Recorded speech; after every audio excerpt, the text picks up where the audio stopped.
How to turn off notifications in Wise. In this video, I'm going to show you how you can easily turn it down. First of all, open the application.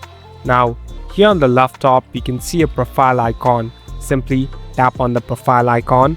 So here, you'll be able to find different settings and options. Here, slowly scroll down.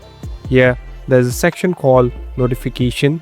Tap on Notifications, and here, tap on Notifications again. Here, there are different categories and subcategories that are available. Now, we can directly turn it down by tapping on this Allow Notification. So after you do this, everything is all set to go. Now we can simply go back and it's done. Thank you for watching this video. I hope this video will help you.